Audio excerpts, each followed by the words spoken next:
This is Doug Scheiding, the Rogue Cookers, Texas embedded correspondent. You're listening to the BBQ Central Show. Start the game! Let's go! We'll do it live. Okay. Well, do it live!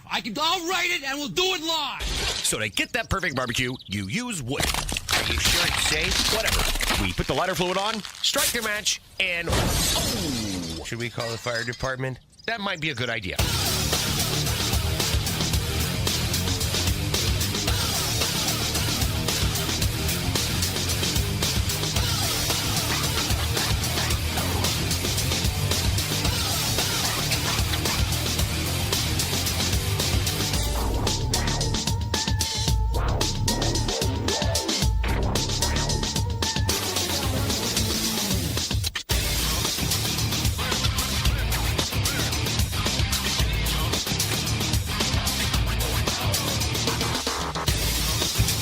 All right. Good evening and welcome to the Really Big BBQ Central Show. This is the show that talks about all things that are important in the world of barbecue and grilling. This show originating from the Rock and Roll Hall of Fame city, Bomb City, USA, Cleveland, Ohio. The barbecue capital of the North Coast. I'm your program host, Greg Rempe. Happy to have you aboard here on your Tuesday evenings. A live fire, fun, and frivolity show. If you'd like to get in contact with the show this evening, or you'd like to follow the show during off-show hours, here's how you do that. You can get in touch with the show by sending an email to Greg at bbqcentralshow.com. Follow us on all the social media channels at BBQ Central Show. And be sure to subscribe to the show podcast feed on your favorite podcast platform. Anything else you want to find out about the show can be found at the main website, thebbqcentralshow.com. And here's what's happening in case you can get the newsletter coming up in about 12 minutes from now. It's been a few moments since the last time we got education and inside scoop from the BBQ Central Show's exclusive cigar expert from the Cigar Authority's podcast and Two Guys Smoke Shop retail outlet in New Hampshire. Mr. Jonathan will join us 9:14, and he has been in the green room ready to go, so we'll see him here in just a few short moments listening to all the illegal music before we actually streamed over the internet and then played the very lame copyright-free music as you typically hear as you join in through each and every chat room and listen to that music streaming before we get going each show. And then after Mr. J, we will talk to a new guest, somebody looking to change the snack industry and add a little smoky goodness while doing it. Fellow by the name of Jared Drinkwater from lowandslow.com. Right here we have hickory smoked potato chips, and here we have hickory smoked corn barbecue chips. So if you're into corn chips, if you're into barbecue flavored potato chips, look, all cards on the table, and I'll tell Jared this in about a half an hour. I hate barbecue potato chips. His is something a little bit different, and that's why we're having him on. If it was just like your standard Lay's piece of crap barbecue potato chip, we're probably not having that interview here on this show, but it's a little something different, something within the scope and purview that the show typically carries. And he was introduced to me by a friend as well, so all those things coming together in a confluence of positivities. And Jared Drinkwater makes his debut on the show 35 past the first hour. And then we will go to the second hour, where we will find the fourth Tuesday of the month of the second hour, embedded correspondents joining us. That's right. You know what that means? We have a laundry list of 100% assurity questions that we will get through. And then with the time remaining, we have some other topics that we'll look to get a little bit more in depth with instead of the yes or no answers that we do with the 100% assurity questions. So that's how the show is laying out here tonight. Mr. J and Jared Drinkwater, first hour, embedded correspondent, second hour. Don't forget you can follow me socially, Instagram, X, TikTok, Snapchat, and LinkedIn, all at the handle at BBQ Central Show. And of course, we say good evening to those of you watching tonight through one of our video streaming platforms. You can go to facebook.com/BBQ Central Show or twitter.com/BBQ Central Show. You can also watch the show where most of you do on YouTube, which is youtube.com/@BBQ Central Show. And we have a new YouTube poll question of the week. We're asking everybody this. You're going to watch the newest season of Barbecue Showdown on Netflix, and currently 73% of you are saying yes. You are going to watch that show. Results of last week's poll: would you buy the solar-powered unit that Ritzworks was making for pellet cookers? 63% of you said no. You are not going to buy that, but almost 40% of you said that you will. So pretty close to 50-50. That's usually where I see questions lining up here over the last handful of months, right around even. And we'll see how this particular question plays out tonight, asking all guests and, of course, anybody watching through YouTube. So we'll start here tonight, and I didn't get to it last week because I had something that was even more pressing than this. But much like Smoke Slam and Memphis in May were weekly news generators for much of last year, of course, beginning of this year, we have a new one, and it's a bit outside the normal live fire stuff you would typically hear about on the show. However, there are some times to the show where things can't be ignored. This being the most prolific competitive eater ever, Joey Chestnut. You might recall that a few weeks ago, the biggest story across the country was Joey Chestnut being banned from the July 4th hot dog eating contest. Well, a week later, so last week, more news revealed all of a sudden. This seems to be something of a well thought out and perhaps highly executed plan. And what do I mean by that? Thursday, a week ago, Joey, along with Netflix and some other social accounts, post about an impending hot dog eating contest to be aired live on the Netflix between said Joey Chestnut and none other than Takeru Kobayashi. Yes, the matchup you have all been waiting for. I mean, maybe nobody's been waiting for this matchup. Maybe nobody even cares to see this happen, but the people at Netflix thought it was good enough to put together. So Joey and Kobayashi seem to think it's worth their while to do it, and so it will be done. The biggest head-to-head eating contest of all time. So while Joey is still banned as we sit here June 25th of 2024 and roughly a week outside of the main hot dog eating event of the year, there's probably a much bigger payday and publicity event coming on this Netflix contest. And who would have thought that this is something we would see on Netflix? I know Tyson and Logan Paul drawing lots of interest. Of course, everyone wants to see Tyson go old school Tyson, put Logan Paul to sleep. I think the hot dog eating contest is actually more compelling. Tyson is old. Logan Paul, not a real boxer. It's almost a lose-lose to a certain degree, depending on who wins. When it comes to the hot dog contest, the only question I have is, has Kobayashi been doing his training the past 15 years? Has he been down in the basement like a madman, pounding glizzies as the day is long? Remember, the last time he was supposed to eat in Brooklyn, there was a cloud of controversy, and then he pulled out of the event.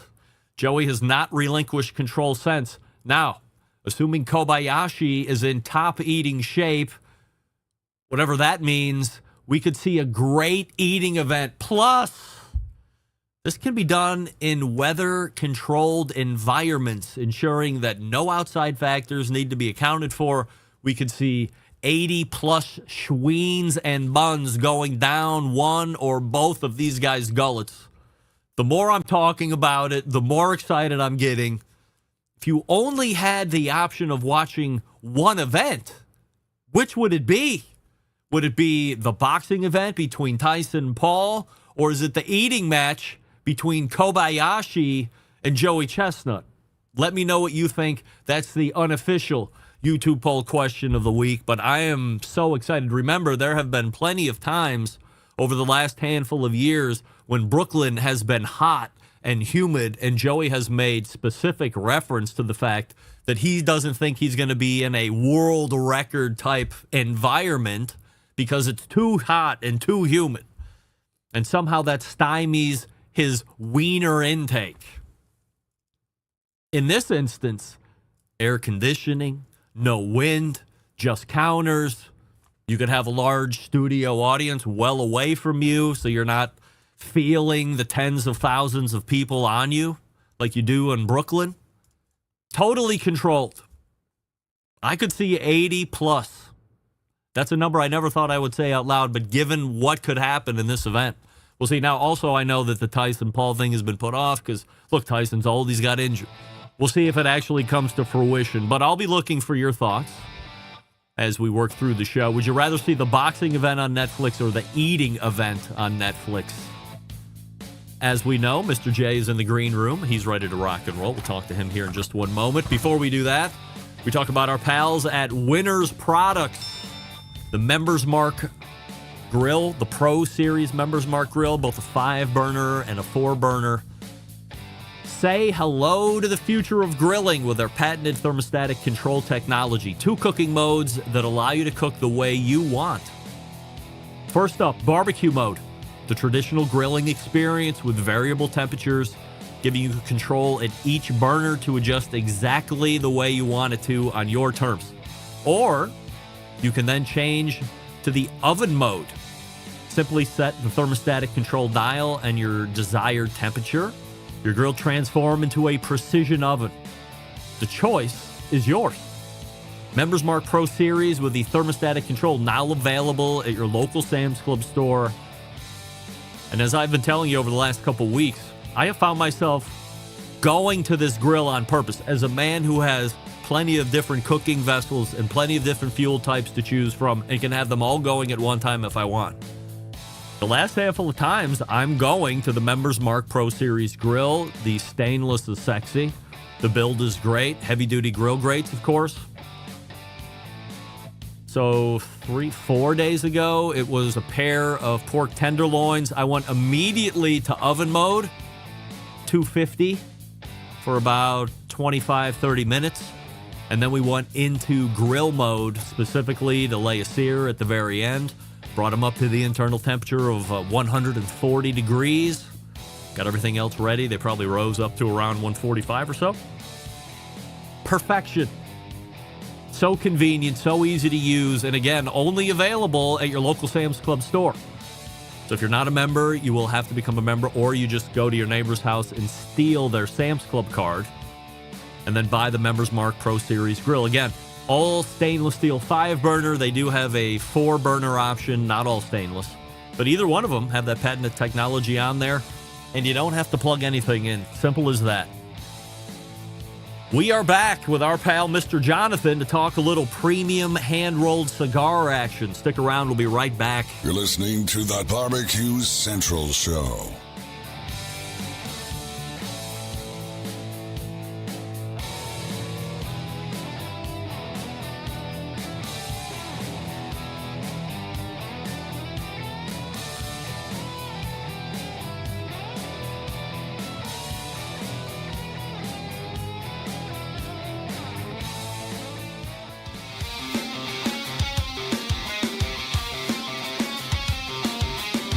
Broadcasting live from the BBQ Central Show studios in Cleveland, Ohio. You're listening to the BBQ Central Show. Once again, here's your host, Greg Rempe. This portion of the show being brought to you by cookandpellets.com, your number one source for quality wood pellets for all your pellet-driven cookers. You visit cookandpellets.com. You can see everything that they have to offer from a product standpoint. And then when you're ready to buy, what do I tell you? Go to Amazon.com, go to Lowe's.com, or go to Walmart.com. Same great options to choose from for purchase. Even better shipping rates, if you can believe it. Trust me, I know. My first guest tonight, a well-known figure in the cigar community, one of the co-hosts of the very popular Cigar Authority podcast. Here to talk about the latest news, trends in the cigar industry, the BBQ Central Show's official cigar expert. We welcome back our pal, Mr. Jonathan, to the show. Mr. J, great to have you. And we have a YouTube poll question of the week that we're asking everybody tonight. You are going to watch the newest season of Barbecue Showdown on Netflix, yes or no? I don't have Netflix. Sorry. And it's a no. It's a no. If you did I don't have have Netflix, would you even care? I would watch it if I had Netflix. I don't have TV or Netflix, so just internet. I watch a lot of YouTube videos. So I guess going back to your last segment, I'm probably in on the Tyson Logan Paul fight. And if Logan Paul was not a child star and not a YouTuber, he'd still be a top 10 contender in his weight class.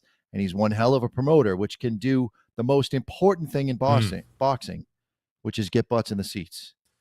We're gearing up for some barbecue TV to hit the boob tube on various platforms. Obviously, you're not going to be watching all that like we just mentioned. Okay, I'm not going to pull the curtain back, but I see something that you've just done here. So, nevertheless, what's smoking well in the shop tonight, Mr. J? We just got the launch of the HVC hotcakes fresh out of the oven broadleaf. I smoked it today in two sizes, a Toro and a Torpedo. They're both 5.5 inches long. The Toro's 54 ring gauge and the Torpedo is a 52. Sensational. It was the most hyped product to come out for 2024. We've been hearing about it since November, December of last year that it was coming. Wow. And I was honestly nervous about smoking it because when something has that much hype, 8 months of hype, how could it possibly be as good as the hype? And it turned out it was better than the hype. Was that a lot of internal hype? Because few are as big a fans as the Cigar Authority podcast than me, as I'm listening to it every Monday as I get my morning workout in. And I don't remember any of you guys talking about it on the weekly. Was that more outside of show, Scuttlebutt? Certainly outside of the show scuttlebutt. It's something that gets talked about in the shop. We've had Renier Lorenzo up a few times working on some projects and smoking sample after sample as he kind of dialed in that blend. It just was something that was certainly on our radar too, guys. But I know that lots of shops clamoring for it. So those will be selling probably as soon as Monday. I'm a big fan of HVC hotcakes. Traditional, the darker, the regular hotcakes is regular fire. hotcake. So tell me if you can, and especially for the novice palate that's out there as we bring them along, if they have had the normal HVC or the traditional, how does the broadleaf differ? So the HVC regular hotcake is a lot of high priming tobacco. It's maybe a 7.5 out of 10 in strength. And then you have the HVC Golden Line hotcake, which is a Connecticut version that comes in at about a 4. And the broadleaf splits the difference in the strength, but it has such a great balance of a little bit of sweet chocolate note, a little bit of black pepper, and just maybe some baking spices in there. I've only smoked it twice, so to really dive in, I've got to get 3 or 4 under my belt. What's the difference between a Bellicoso and a Torpedo? That's a great question. There is no difference. It's what the manufacturer decides to call it. Technically, if you really go back to old Cuban sizes, a Bellicoso would be a short or would be called a Rothschild if it wasn't torpedo tipped. Mm-hmm. So a Bellicoso is typically a smaller version, and a Torpedo is typically about 6 inches long. It's a Toro size with the torpedo tip. All right. At this point, anything goes in the cigar industry. What else is smoking good these days? I'm smoking it right now. The JFR Lunatic Firecracker. I bought 3 boxes myself. This is the box I bought to smoke. This is the 3rd box. The other 2 I'm going to lay down because this cigar is going to stand up to age. And I think the last time I was on, I talked about McAuliffe Black Toro. I'm still smoking those. And Garofalo Maduro Epicure. We got a program going on with the staff where if you arrive at work 15 minutes early, you get a special deal on some of the house brand stuff. And the Garofalo is ours. Dave Garofalo owns Two Guys Smoke Shop. I've overlooked the Maduro for so long. I smoked it when it first came in and it was fine. And I've been revisiting it. And it is lights out good right now for around $10. How long has it been out? 18 months. Give or How take. does it? So do you miss it, or like are you not appreciating it over 17 months, and on the 18th month something changes, or does something change in the cigar? Does age help it along? No, what ends up happening is I get into a loop. So I've been in a loop for about 24 months of smoking sun-grown tobacco and kind of staying away from Maduro, because a lot of people are, I hate to say it, but they're tainting the Maduro. They're dyeing it, or they're applying something to the wrapper to make it perform differently or look different. And so I kind of have shied away from Maduros. And with the release of McAuliffe Black, which is a Maduro, it's so great. And I just said, you know what? I'm going to smoke this Garofalo Maduro, and it was better. It's awesome. What brands are faking Maduro? I want to know that because I want to buy that. That seems like it's cheating. I can't get myself into that kind of trouble. I do appreciate the question, and I can certainly tell you off air. You could send me a text, and I can text them to you. Is it more pervasive than we would know? It's more prevalent in the cigar industry. There's a couple of ways to fake it. You can steam the Maduro, which is sort of a natural way of doing it. You can steam the wrappers, and they turn black. You can rub the wrappers, which LFD says right out of the gate they do on their Oscuro line. They rub the wrapper and bruise it, and that causes that brindle effect. And then there's rotting the stems in a bucket. Stems contain high nicotine, and which I'm not into super strong cigars. So they rot the stems in a bucket, and they can put under fermented tobacco in that bucket and dye the wrapper with a natural tobacco dye. And then there's also other games that larger companies play, especially with cheap Maduros. If a Maduro is under $3 and you're finding it online and it's dark as night, it's tainted. Those that usually have mineral oil or Vaseline on the outside wrapper, they finish the cigar with that. Is that dangerous to me? Probably. All right. Well, good news. I'm going to be texting you a little later.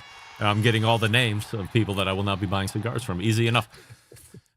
I don't have a lot around me, and you're somebody that is on the day-to-day inside of not only cigar retail, but then you also have a lounge area where somebody can come in, peruse the humidor, grab one out, and if they are so inclined, they can sit down in the lounge space of two guys that enjoy the cigar and strike up camaraderie. And, you know, there's really nothing better than finding a great lounge.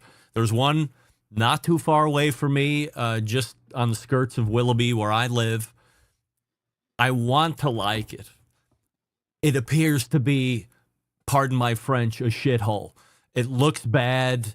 You walk into the place and it smells like really bad, like every stereotypical thing why people would hate cigars. That's what it smells like when you go in. Humidor selection isn't actually bad.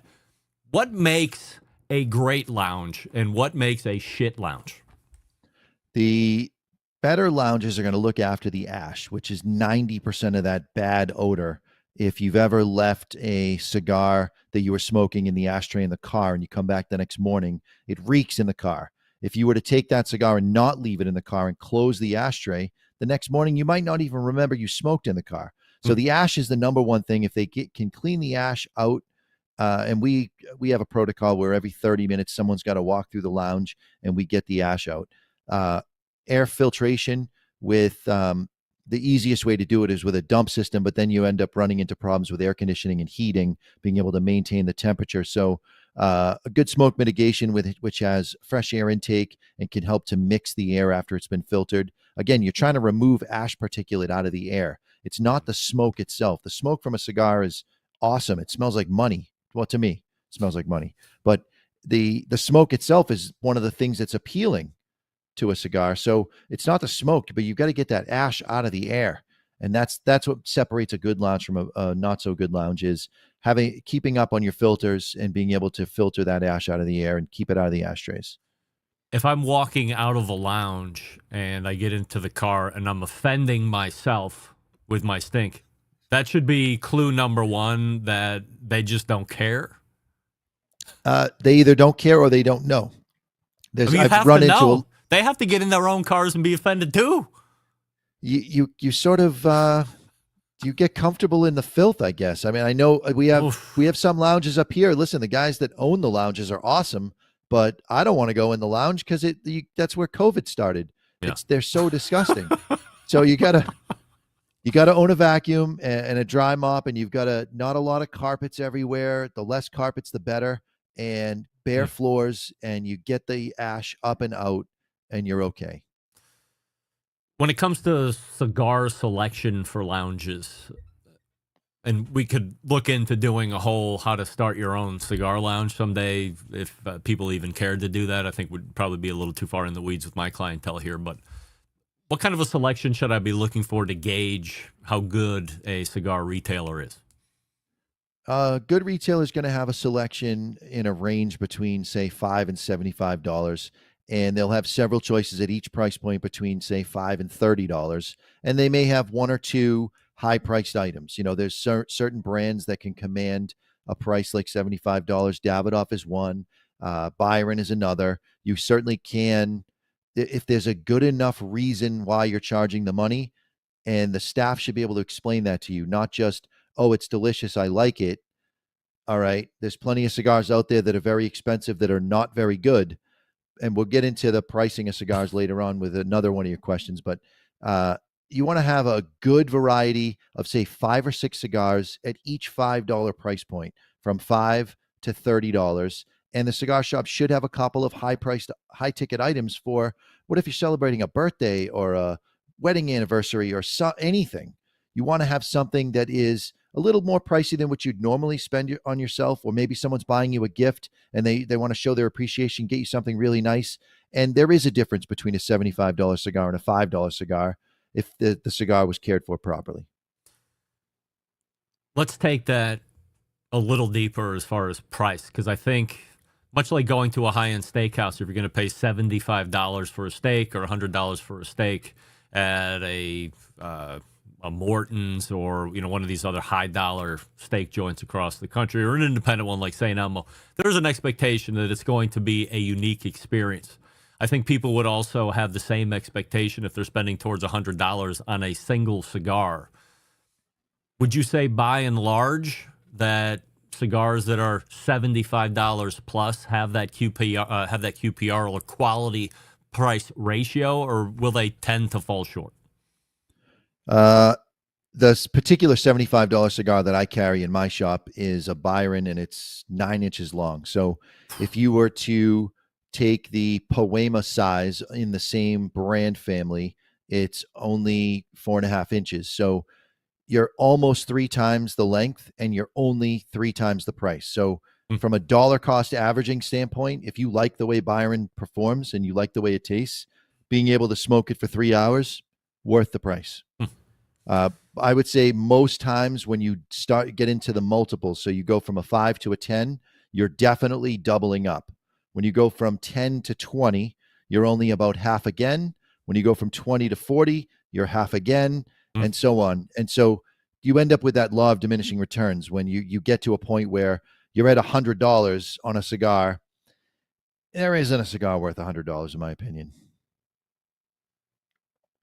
Do you see second half trends going one way or the other in the industry, or what are you prognosticating?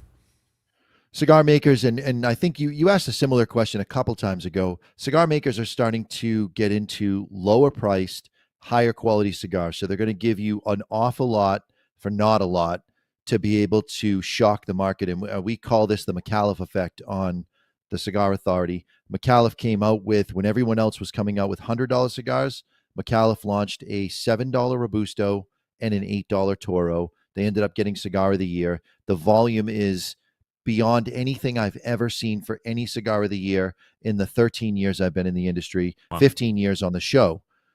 So, for example, Rocky Patel came out with a $100 cigar last year. Abysmal failure. And this year he plans to come out with a $7 cigar in time for the New England Cigar Expo. I believe that's the soft launch for that product. So there'll be 1,000 people smoking it at the expo. Romacraft reworked a few of their blends with different wrappers, and they managed to keep all their prices under $10. This is the trend, is now how much value can we pack into a sub $10 cigar is where the industry is going to head. Trying to figure out the last question I want to ask you tonight as time evaporates. Let's go to the JRE question because they're a sponsor of the show, makers of Aladino. I haven't gotten my mitts on them yet because one of them is just starting to ship out. I think the other one hasn't even launched yet, technically. But they have a Cameroon Puro. They call it the Cameroon Reserva, not to be confused with their Corojo Reserva. Something you've tried, and if so, what do we think? It's exceptional. I do think they are pushing the envelope with the $22 price point. That said, Cameroon is very delicate, and even though they're growing in Honduras and they're partnered with Bear Systems and they really have everything dialed in, shit, if they can grow Corojo, they could probably grow anything. So the Cameroon is such a low-yielding plant, even in Honduras under those conditions. That's the reason the price point is as high as it is. It is a great cigar, and it is definitely worthy of that birthday level, anniversary level. You're celebrating something. You might even say you get a box and you hold on to it for when the occasion presents itself. But it's very, very good. This is a cigar that if you bought the box could lay down for a bit as well, so you could smoke one a year for the next handful of years. For sure. Yeah, their stuff performs extremely well in long-term aging. Justo said in one of his videos he wasn't necessarily aware of a Cameroon Puro like they have produced. Do you know of one on the market? There was a cigar put out by the Mirafelds, who are famous for growing Cameroon in Cameroon, Africa. I believe their factory's in Germany. $86 Robusto with a gorgeous ashtray as the box. And it tasted like it was, at the very least, mostly Cameroon. There may have been some Dominican tobaccos, but they left that all that filler as undisclosed. But a lot of problem with damage because authentic Cameroon is super thin. And when you lay Cameroon in a ceramic ashtray and you ship it, you have nothing but problems. So we had more damage than we had not damaged, and we had to send them all back. Last question before I let you go. I always appreciate the time. I've learned that as I'm smoking a cigar, as I'm taking my second draw, because I'm an initial draw and then a secondary draw for the major smoke in, as I'm taking that second draw, I'm also rotating just maybe a quarter turn. I've noticed that I haven't had any burn issues with any cigar that I've had. Even when one side starts to track off, it does end up catching up after 2 or 3 more turns. Am I just lucky now, or if I caught something in the bottom? No, this is so true. It's not why most people think, though. In ranger training, they teach a method of starting fire called the top-down method. So even though heat rises, the smoke suffocates the ember at the top. So why fires are tougher to start from the bottom is because the actual combustible material is being choked out by the smoke from the little fire below. When you do top-down method, you now have the embers falling and they have plenty of oxygen as they fall, and now you can catch up the rest. So the bottom of a cigar is always going to burn a little faster than the top because the smoke is choking out the ember at the top of the cylinder. So when you rotate it, you're rotating to get new combustible material all the time. So you may end up pausing and having a little run, and once you rotate and get that run to the top, the rest of it will catch up. Bringing all the great premium hand-rolled cigar information as he does each and every visit, Mr. Jonathan. You can find him over at thecigarauthority.com, or if you want to buy cigars, the number 2, guyscigars.com. Mr. J, always appreciate the time, and we will look for you again soon. Thank you so much, Greg. You got it.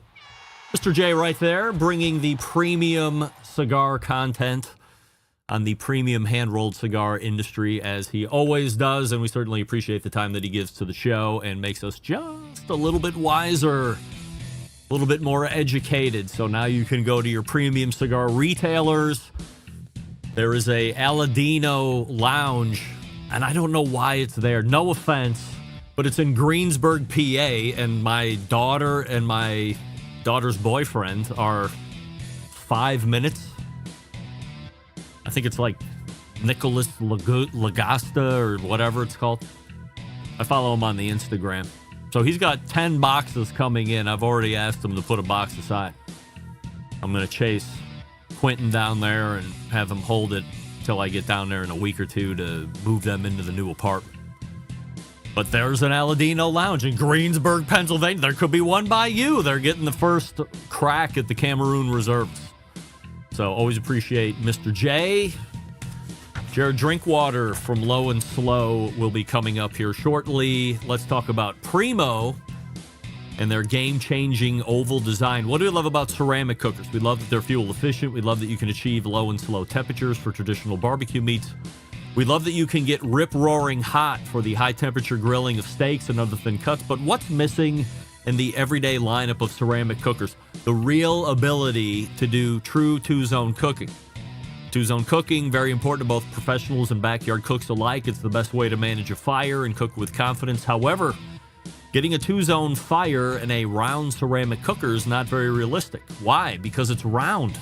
Enter Primo Grill, the game-changing oval design. The shape gives you the ability to execute a two-zone setup that you desire. It also gives you the other ceramic grill benefits as well.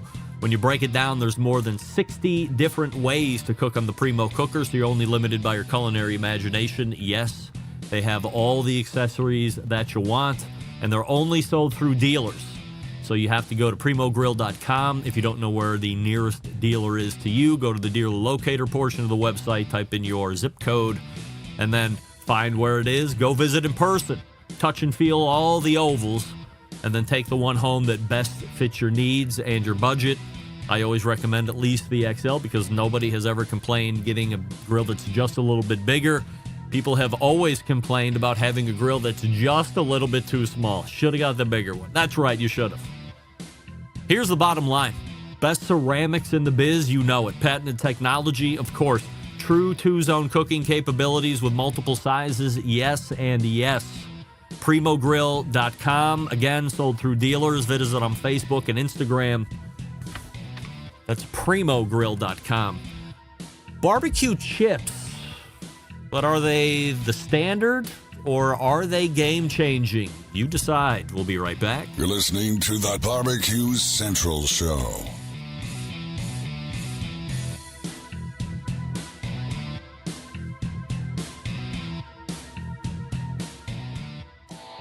Howard Stern, Jim Rome, Dan Patrick, and Greg Rempe.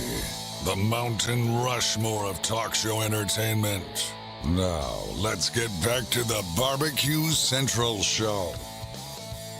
And we thank Mr. J for joining us last segment. This portion of the show being brought to you by Fireboard. Monitor up to 6 different temperatures simultaneously. Connect to Wi-Fi for cloud-based monitoring or via the Bluetooth. If you have smart speakers in your home, you're in luck. Fireboard fully integrated with most of those. You can ask your questions by calling 816-945-2232 or visit their website at fireboard.com. My next guest tonight is looking to change the snack game with his brand of smoked and seasoned potato chips, corn chips, and tortilla chips. If you have ever had a barbecue chip before and always felt underwhelmed with the result as I have, or you wish there was just more real barbecue flavor, then this might be the answer for you. So we welcome the CEO of Low and Slow Snacks, Jared Drinkwater, first-time guest. Jared, appreciate you joining the show here this evening. Before we get into the chip talk and all that good stuff, we have a YouTube poll question of the week that we're asking everybody, including all guests, which is this. You're going to watch the newest season of Barbecue Showdown on Netflix when it comes out, yes or no? Yes. Yes. Right. 68% of the YouTube voting public agreeing with you and our previous guests that, yes, they will watch Netflix. Of course, I hate barbecue contest shows. I never got them, but that's just me, and maybe I'll force myself, but only under protest. Professional and personal background on a Jared Drinkwater before we get into Low and Slow Chips. Yeah, absolutely, and thanks for having me, Greg. For sure. So, professional background, I've been kind of in big consumer packaged goods marketing for my entire career, 25 plus years, and moved out to Dallas, Texas 20 years ago to work for Frito-Lay and kind of come full circle now launching a competitive snack brand. But when I moved out here, I mean, it's almost impossible to not get kind of thrown into the barbecue world. I mean, if you live in Texas and don't smoke stuff, you're on the list for state deportation. And so I dove in significantly and just fell in love with barbecue culture. So kind of had these big marketing jobs all the way through my career, but always just a huge fan of barbecue. And about 4.5 years ago, had this crazy idea to create the first ever authentically smoked snack food. And really the insight for the idea was, you think about Texas barbecue, really barbecue all over the country, the least important aspect of an authentic experience is the sauce. And yet walk up and down the chip aisle and every single bag has a sauce ramekin on it and it has some flavor profile of sauce. And so I'm like, well, if you were going to make an authentic barbecue chip, what do you do? And, the only answer to that is you got to smoke it. And so I took a bag of corn chips and I threw some rub that I had in my pantry on them and I smoked them and I took them out and the family loved it. And I said, has anyone ever done this before? And so I kind of walked up and down the aisle. The answer is no. No one's actually smoked it. And so I brought the idea to a good friend of mine who was at Frito-Lay. He ran global research and development at Frito-Lay he was there for 22 years. And he was retired. And I brought Mike a bag and he opened the bag and he could smell the smoke. And he's like, man, I tried to nail aroma at Frito for 15 plus years. I couldn't do it. This is really cool.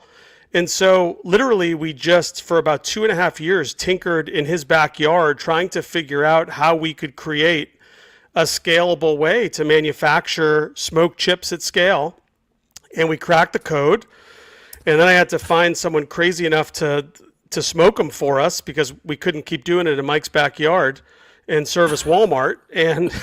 And so I got a lot of no's, but went around the country and found an incredible partner in Florida, convinced him to let us build a smoke room on his facility so he makes the chips. And then we kind of bring them into our smoke room. We smoke them and bag them. And so this was really in earnest. The end of 2021, we made a serious run at it. I raised some money. And then I quit my job in May of 2022. And then it took about a year to get the smoke room operational. We actually introduced the brand for the first time to people at the Texas Barbecue World Fair in Lockhart, Texas, run by Texas Monthly. And we sold a bag a minute for 7 straight hours. And at that point, my wife looked at me and said, maybe you're not such an idiot for quitting a good job to start a chip company.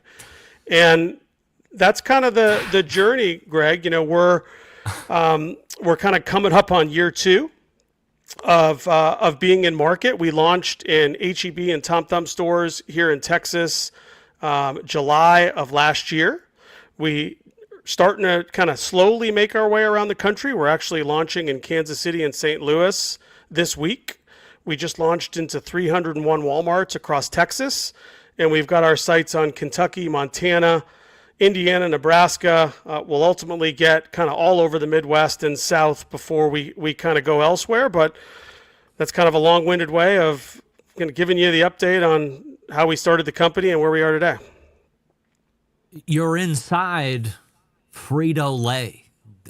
Do you never have a conversation with somebody at the chip company and say, hey, Don Frito, you guys are missing the boat. Luckily for you, not only am I marketing extraordinaire, but I'm the guy that's going to help you either launch a side brand or help you bring the real authentic smoked Frito chip to market. Does that never happen? So in fairness, I haven't worked at Frito since 2014. So I am pretty far removed. I spent 7.5 years there. And then I went to Pizza Hut and then a big sports company. And then had this idea while I was at Varsity Brands, which is the largest supplier of sports equipment and apparel in the country. And so really got the idea off the ground in earnest during COVID when everyone was working from home and I had time to tinker and make phone calls. So I still have a ton of friends in Frito-Lay, respect that company, learned a ton from them. We're not even a blip on their radar yet. But yes, I did not have this idea while I was running marketing for Doritos. How much research goes into the potato chip, the corn chip, and the tortilla chip that you end up putting in the bags to sell? It's a great question. And I come from a world where literally it would take you a year and a half to make a decision on whether or not to shorten the bag length by 1/2 inch. And now you're thrust into entrepreneurship world where you don't have $1 of research money and you're going off asking buddies, talking to customers, and really just going off of your intuition.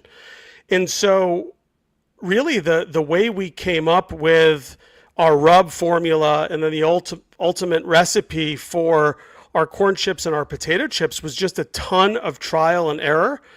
And then really kind of bringing some barbecue folks in Texas under the fold and getting their responses and their feedback. Are these because names again, we're that we building, would know, these barbecue people?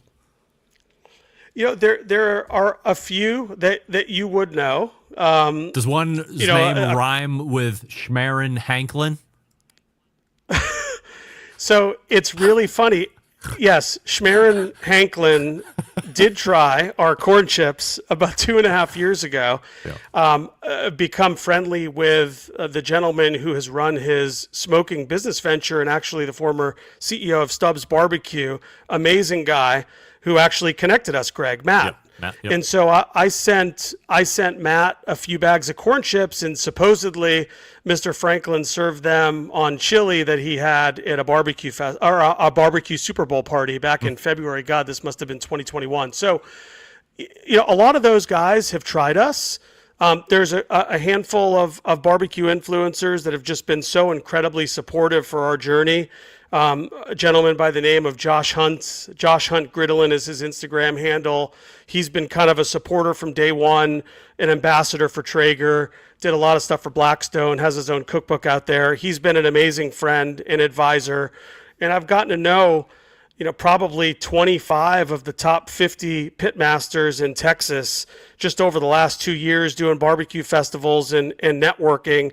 And so it's been, you know, those folks that have really given me a lot of good feedback and positive feedback that we're on the right track, because really building the brand for them first. If a pitmaster likes it, then I think that we got a shot. From the smoking standpoint, once you decide on the cut of chip or the cut of corn chip or tortilla chip, I assume it goes into some kind of a conveyor belt or some type of a, like you said, you've built some kind of a smoke house, if you will. I'm familiar kind of with what that happens like in jerky world. Maybe it's something similar to that. So you go through a testing process where you say, okay, we're going to put a batch of potato chips in and we're going to put smoke on them for 5 minutes. And then the next round is at 10 minutes. And then the next round is at 20 minutes. How does the right smoke aroma or the right smoke flavor get put on the chips, and how much of a process is that across the chip line? Yeah. So, you know, first and foremost, I mean, it was a ton of tinkering and trial and error. So even though we kind of nailed it in Mike's backyard, when you're doing a couple pounds of potato chips in a seasoning tumbler and then trying to crank, you know, 1,000 pounds an hour through a big smoker is completely different. And so it took a ton of trial and error. The interesting thing for our product, Greg, is that it's a very fine line between not enough smoke and too much smoke. Mm-hmm. We want it to, you know, we need it to be just right. And that's a matter of seconds, not minutes, potentially. And so for us, we want the smoke aroma to be there. We want you to taste the smoke, but just like a brisket, I mean, if I ate a piece of brisket and all I could taste was kind of bitter oak or smoke or mesquite or whatever you're smoking your meat with, and it was too bitter, you know, you'd eat 1 or 2 bites and then put it away. And so at the beginning, we actually over smoked the product to the point where it was almost like a cigarette-y taste. And that's obviously something you want to avoid. Yep. So yeah, we kind of fry our chips like you would make a regular potato chip. We put our rub on them.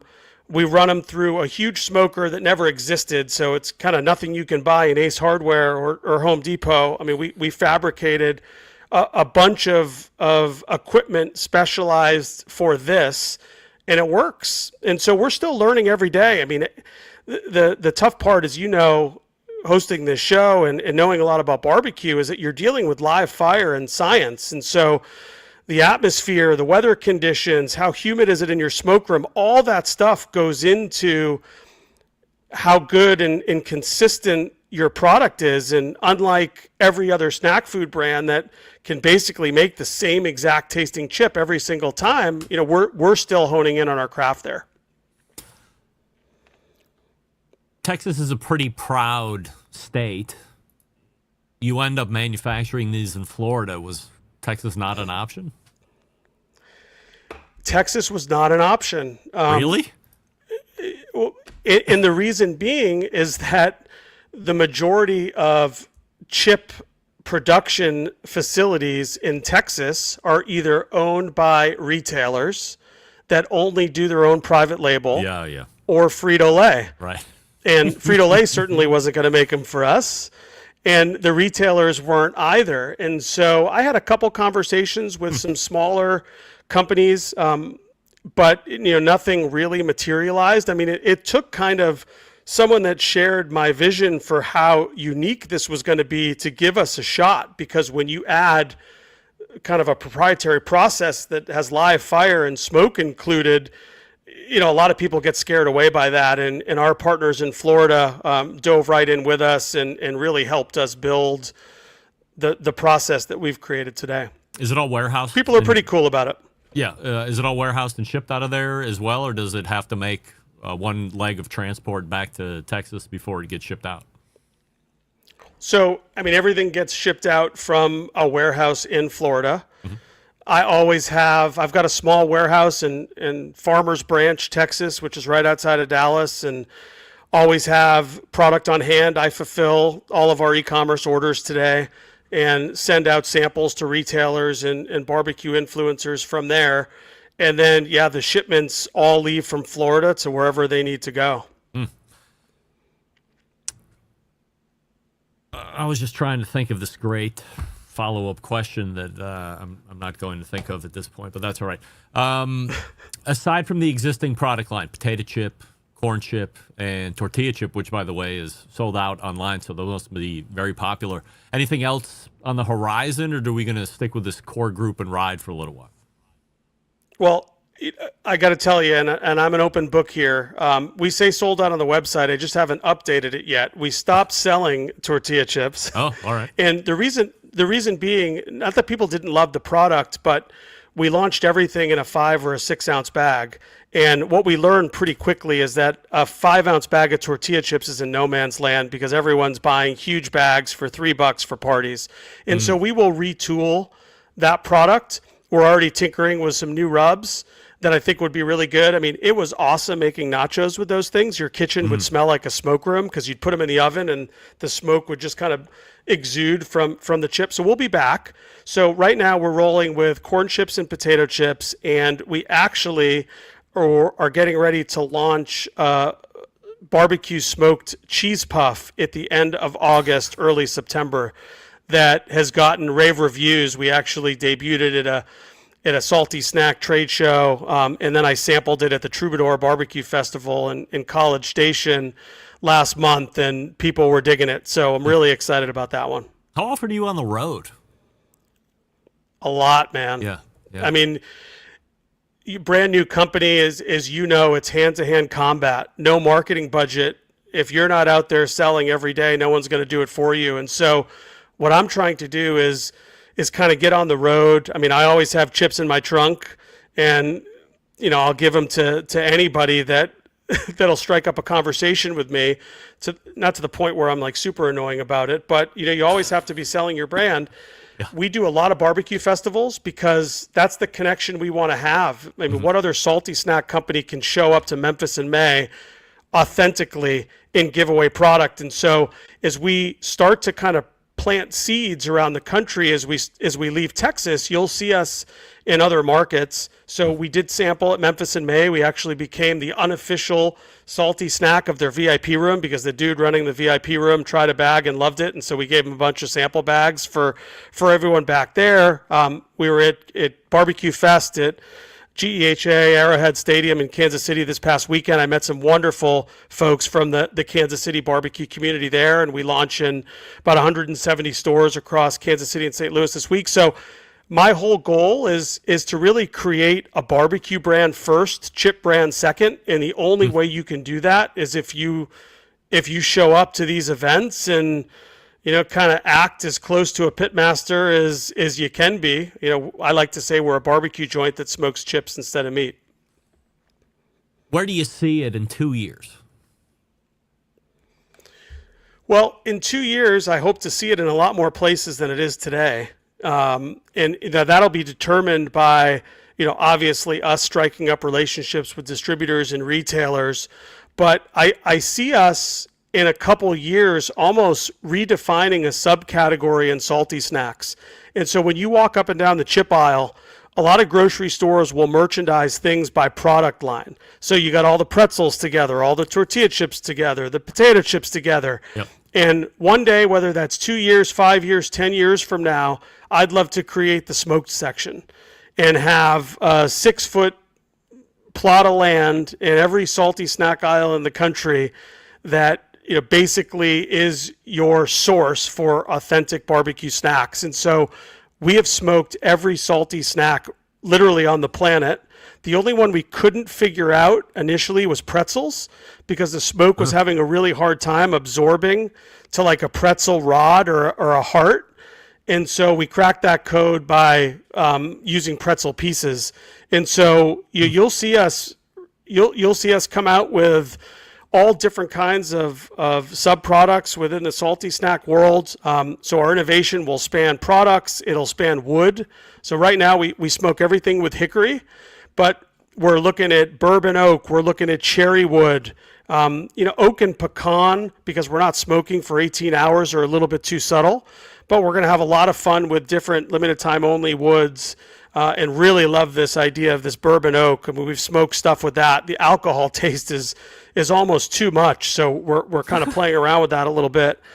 And then it's rubs, and so again, we never call it a seasoning. We're a barbecue company, so they're rubs. But I get all my inspiration from my backyard and trying different rubs and glazes and sauces, and really you'll see your non-traditional barbecue seasonings kind of take flight on our line moving forward. So would you potentially see the option of, or the potential of, the low and slow barbecue chip sweet money version by Big Papa Smokers and Low and Slow collaborating, or Meat Church, or Rio Valley Meat, or Meat Mitch, or all these big rub companies? Is that something that you're potentially looking at, or does that get a little weird? No, not weird at all. I mean, the fascinating thing about barbecue, I mean, you rattled off names that I know, but I mean, it's so regional that there's no like one famous national authority for barbecue. Matt Pittman is a wonderful guy. I've gotten to know him with Meat Church. He's got an unbelievable following, and I just really admire how he's built his business.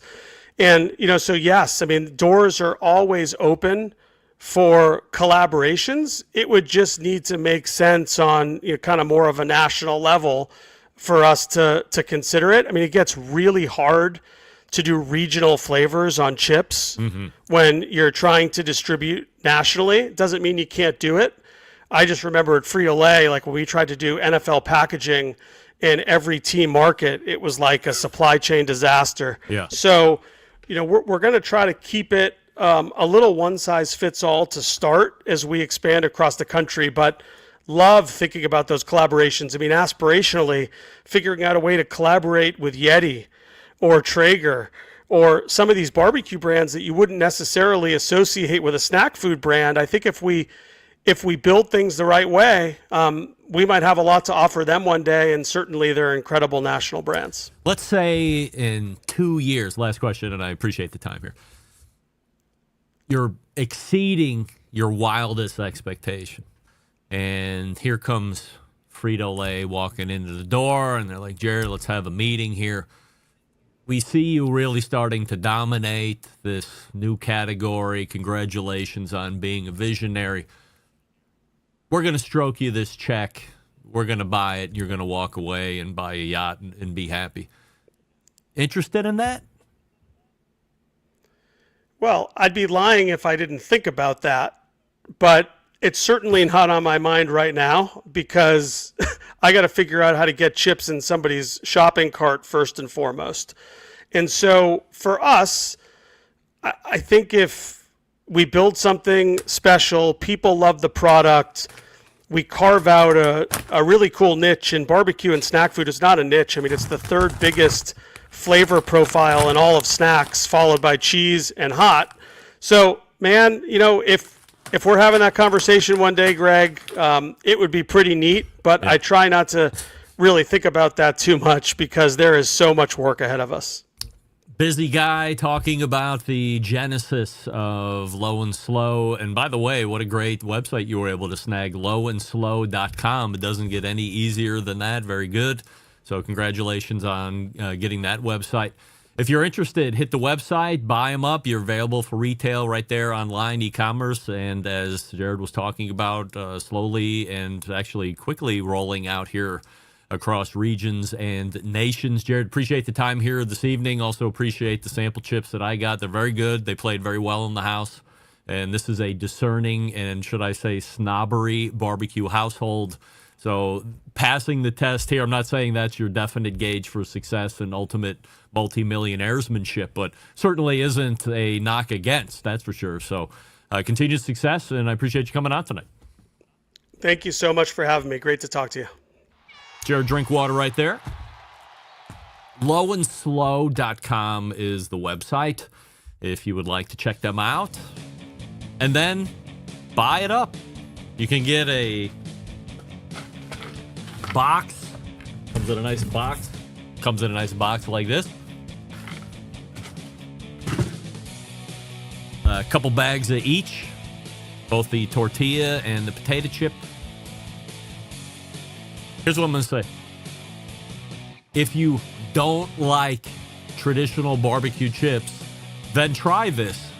If you like traditional barbecue chips, this will be a separator. This will be different. I'm not going to say for your palate in a good or bad way, especially if you like the current barbecue chip availability. I think it's kind of trash. This was different in a good way.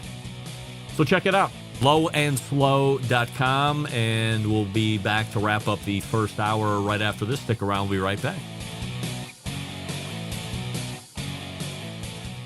Continuing to produce incredibly mediocre content in an exceptionally professional way. You're listening and watching the BBQ Central Show. Once again, here's your host, Greg Rempe. And we thank Jared Drinkwater for joining us last segment. Lowandslow.com. If you want to follow him on social, Instagram, Low and Slow Snacks, all one word, at Low and Slow Snacks, all spelled out. And again, good change of pace or good differentiation between what's currently available, like in your Lay's and Frito-Lay, whatever. Maybe that's Lay's. I don't know. You know the chip brands that all have barbecue flavoring. Trash. And I think probably unhealthy, and I have no way to prove that, and the lawsuit will show that next week. The chip. I'm not a big corn chip guy, but these are good. The chip integrity. I think you'll be shocked. It's not a massively thick cut chip, but this is a sturdy chip. By the way, if Aaron Franklin is eating your corn chips and then using them on purpose to put on top of a chili, that's a good thing. And of course, his name is Aaron Schmanklin. No names, please, as we say on the show. All right, we're pointing to the second hour, refresh your libations, and we'll be back. We're a little over, so we'll catch up on the clock, and then we'll have the embedded correspondence. You are listening and watching the Barbecue Central Show right here on the Barbecue Central Network. Stick around. We'll be right back.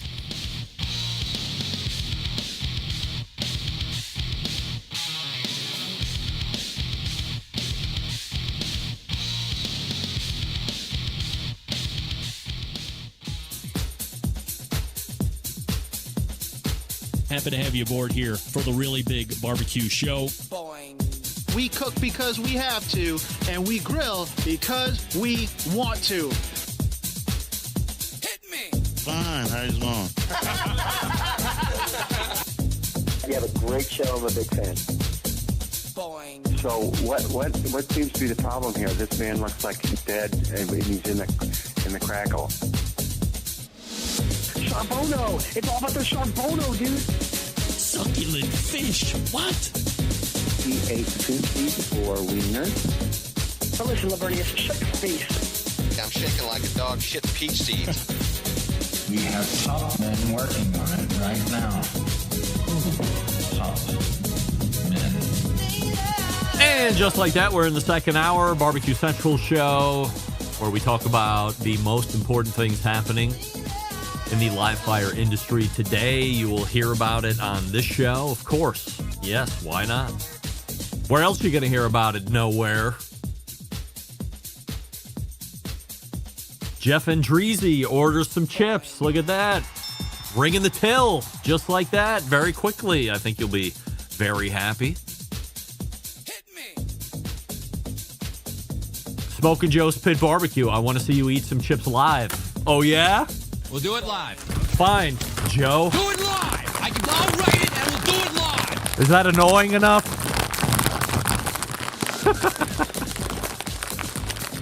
I wasn't going to do it because I'm not going to eat the whole bag. And I'm not here for the rest of the night. I'm not going to get into that. All right, fine, we'll do it. Open it up. Now, the bag is open. We'll go in for the sniffy sniff. So we have a barbecue rub seasoning nose. And then there is a hint of real smoke flavor. Now, I know the difference between that devil's urine of smoked, what do you call it? The devil's urine? Liquid smoke. We don't like that. I'm not getting any liquid smoke. And Jared did say they use real fire and wood. Potatoes, vegetable oil, barbecue rub, paprika, extratives of paprika, garlic powder, red bell pepper, onion powder, brown sugar, salt. That's what you would find in a rub. Smoke and salt. All right. And again, like in my hand, this chip feels more, is it more hefty? Feels heftier? I don't know.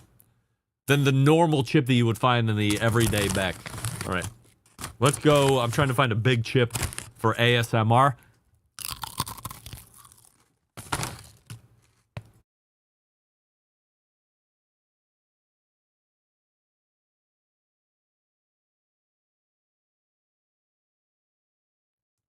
I just muted the microphone because there's no reason for you to hear me chew like an asshole. So it's not a punch you in the face barbecue rub, overly salty, overly sweet. It's just nice, complimentary to the chip, sitting in the background, doing what it should be doing. And then a very mild smoke flavor. I truly believe what Jared said in his segment a few moments ago was it's only seconds between oversmoked and undersmoked. This has just the right amount. Not that shitty fake taste of barbecue that you get in a lot of the other brands here. Let me try one more just for fun.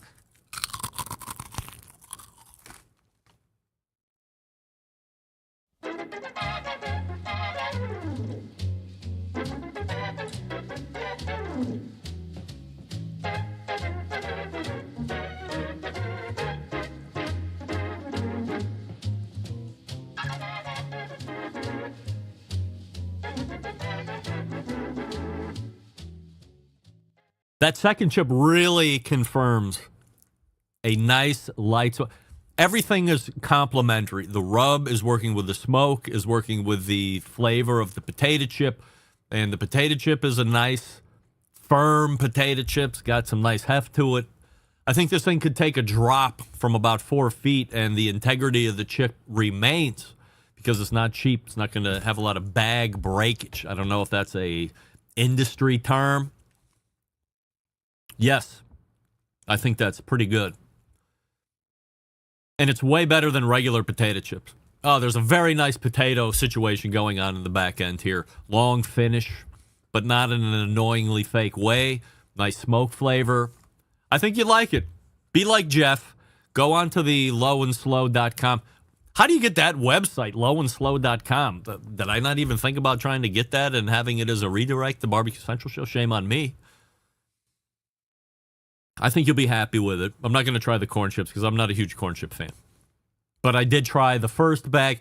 Now, because I am always in the minority, everybody else in my house thought the corn chips were banging. So take that for what it's worth. I'm just not a corn chip guy. I don't like Fritos. I don't like whatever else brand of corn chip there is out there. I'm just not the big of that guy, but everybody else in the house liked it. And it was like 7-1. Episode 339 of the Best Moments of the Barbecue Central Show in 10 minutes or less is coming up this Friday, so make sure you are subscribed to the show podcast feed. You can do that to thebbqcentralshow.com/subscribe. And if you have a suggestion that you would like John to make a best of show, let him know you would like to hear. Email him, John, Jon, at thebbqcentralshow.com, and he will do his best to meet your expectation. Also, the famous Dave's All-Star Barbecue Series rolled into, I think it was Long Beach, California. Yes, this past weekend. Let me go to the results because I forgot to go and grab them earlier today because I'm that kind of an asshole. Wait, maybe I did. Did I get that? No, I didn't. All right. Long Beach, California, and winning. Punching their ticket to the World Food Championships in Indianapolis, Indiana, Blazing Barrels Barbecue. Good for you. And also punching their ticket, Pork Bombin' Barbecue. Both teams will be punching their ticket to the 2024 World Food Championships in the barbecue division, as I had mentioned, in Indianapolis, Indiana, coming in November. The next famous Dave's All-Star Barbecue Series event is coming up in a few weeks from now. So there's going to be what looks to be a 2-week layoff, the July 4th weekend, and then a week after that, there'll be July 13th. Hermitage, Tennessee. By the way, that competition is full over on Hickory Boulevard at that famous Dave's. So there's a 2-week gap between now and the next one. This most recent one was Long Beach. But the next one, July 13th, is in Hermitage, Tennessee. You can find out all the past results and remaining schedule. WorldFoodChampionships.com/All-Stars. By the way, El Paso, Texas on August 3rd and Columbia, Maryland, August 24th, which happens to be the last event of the season. Still showing as having one spot open. So if you would like to do that, then certainly you can sign up for those. Before we get to the embedded correspondence, gang, I have to tell you this. This past Saturday, for a few hours, the gang was back together. At my kitchen table sat the likes of Detective Corey and neighbor Desmond and me for the first time in a long time. The brain trust was back together. There we were, solving the world's biggest issues of the day, especially when it came to the goings-on at the Lake County Jail. Not going to get into specific details because many of you would tune out immediately, probably never come back. But needless to say, I believe I solved the case that Detective Corey was investigating. And to see the faces of the guys when I revealed my theory, they were both shocked and appalled with what I came up with. But there's nothing I can do about it. My wife watches those damn detective murder shows. So I'm involved in thinking like this. And the fact that Detective Corey didn't come up with this theory on his own, a bit shocking to me. Nevertheless, I think I have helped this case to a close. I will also pass along further updates as I get them from the good detective. But what I offered him, while shocking and appalling to anybody within earshot of me, by the way, it was shocking what was going on in jail. I mean, sure, you can use your mind, right? But the fact that I came up with, well, nobody's thinking about this scenario, and everybody just, the jaws drop, looking at me like, what kind of a sick F are you? Look, I love Desmond. I love Corey. It was great to have them back in my house. And I want to thank everyone who stopped by for the graduation party for one Marley Rempe for some delicious pulled pork that I made. Also, with some other food and some confections as well. Good time had by all at the Willoughby South graduating high school party for Marley. By the way, as I was mixing up, I made 4 pork butts, and I was mixing up 2 butts at a time. We ended up having about 1.5 left over. I was out of Sterling Ball's Happy Ending rub, which has always been the staple go-to as everything is pulled, and then I go back through and hit it with a bunch of Happy Ending and mix it all in there. I'm like, well, shit, I'm out of Happy Ending. I got nothing to finish with. Oh, wrong answer. Marley, run downstairs and grab a bottle of that Rogue Cooker Doug's Dust that's over by the printer on the studio, and she came back up, and there it was. I got to tell you, rave reviews from everybody that had the pork going. It's not that the pork is bad. Otherwise, it's not that it's dry. Like the cook on the pork is good. It was something else. And I said, yes, of course it was. It's Doug's Dust. So, Doug, congratulations. A hit. Even Marley went out of her. That kid says nothing to me. She went out of her way to come up to me and go, Dad, I got to tell you, that pulled pork was really tasty. Like, really, whatever that flavoring was on there. I said, well, I know exactly what it was because that's the only thing that's changed. I hit it with a bunch of Doug's Dust as I was mixing in back the pork jus to make sure that all the right flavoring was there. So Doug has a hit on his hands, and it continues to rifle through the country and its availability for sale. We might talk about that here in just a moment. The embedded correspondents are all lining up, but one, and I'll leave you to guess who that might be. But before we get to that nonsense, Pits and Spits, are you tired of settling for mediocre grilling experiences? It's time to step your game up. Step your game up. Bring the ultimate flavor and cooker to the backyard. Barbecues, Pits and Spits charcoal grills offering the highest quality live fire cooking experience you can get in the market today. Using either wood or charcoal, their solid fuel grills produce those classic flavors you're looking for when you have the time to fire up the grill and cook for family and friends. With a large adjustable fuel tray, you can raise and lower the fire to control and fine-tune the heat. Their take on the very popular Santa Maria style grill. Check them out online, pitsandspits.com/BBQ Central Show, and you're spelling it all out, pitsandspits.com with a double T on the Pits and the Spits. Use promo code Charcoal Central at checkout, and you can save $150 off any charcoal grill that they have. That's Charcoal Central for $150 off any charcoal grill. And this is one that sticks around for a lifetime. You can huck, taw, and spit on that thing, and it won't matter. It'll be around for a lifetime, I tell you. Does anybody get that reference? I know Matt does. pitsandspits.com/BBQ Central Show. That's pitsandspits.com/BBQ Central Show. We're back with the embedded correspondence, 100% assurity questions, and other hijinks. Stick around. We'll be right back. You're listening to the BBQ Central Show.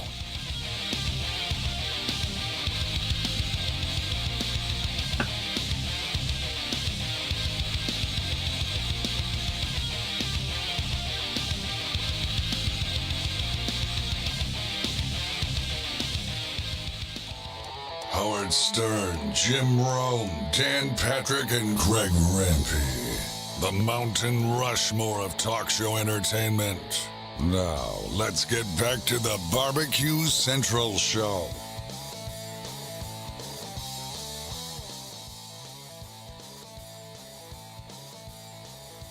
Welcome back. This portion of the show is being brought to you by Pit Barrel Cooker.